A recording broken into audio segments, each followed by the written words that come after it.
Hi guys, সকলে কেমন আছো? আশা করি খুব ভালো আছো। আমিও ভালো আছি। আর ভালো না থাকলেও আমাদেরকে বলতে হবে ভালো আছি, কিছু করার নেই, এটাই বাস্তব। এই যে চলে এসেছি রান্নাঘরে। চলো আজকে কী রান্না করি তোমাদের সাথে সেটাই শেয়ার করব। তো রুই মাছ নুন হলুদ মাখিয়ে নিয়েছি, আর তেল ওইদিকে গরম হয়ে গেছে তো বসিয়ে দিয়েছি। আর মাছ ভাজাও দিয়ে দিলাম, দেখো।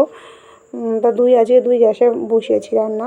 তো এদিকে মাছ ভাজা হচ্ছে, আর ওইদিকে আমি একটু পাঁচমিশালি তরকারি বসেছি, চিংড়ি মাছ দিয়ে করেছি। হ্যাঁ, ওটা নিরামিষ না, ওটাও চিংড়ি মাছ দিয়েছি ওর ভিতরে।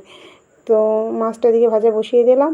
আমার একটু তাড়াহুড়ো থাকে, সকালে জানো টিফিন যাবে, তার জন্য এই যে এদিকে পাঁচমিশালি তরকারি, সজনে ডাঁটা, আলু, কুমড়ো, পটল সব কিছু দিয়ে একটা নিরামিষ তরকারি। তো নিরামিষ তরকারিটা হয়ে গেছে। আমার সকালে খুব খিদে পেয়ে গেছে, কী করব?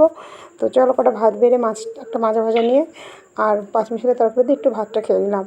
খাওয়া হয়ে গেছে। খাওয়ার পরে যে এদিকে মাছের ঝোল বসিয়ে দিয়েছি খাওয়া দাওয়া করে।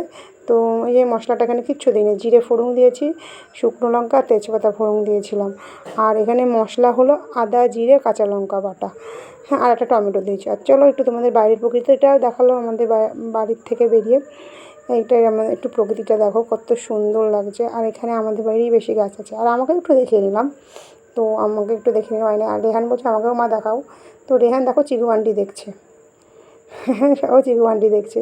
তো হয়ে গেছে, এদিকে মশলাটা কষানো হয়ে গেছে, তো আমি জল ঢেলে দেবো। মশলাটা কষানো হয়ে গেছে। মাছের ঝোল আর পাঁচমিশালি তরকারি করেছি, আর কিছুই করিনি। তো ওই যে মাছের ঝোলটা জল ঢেলে দিলাম। তো কেমন লাগলো আজকের ভিডিওটা, দেখতে থাকো। তোমরা সকলে ভালো থেকো, সুস্থ থেকো, এবং আমার ভিডিওটা যদি ভালো লাগে লাইক কমেন্ট শেয়ার অবশ্যই করতে ভুলো না।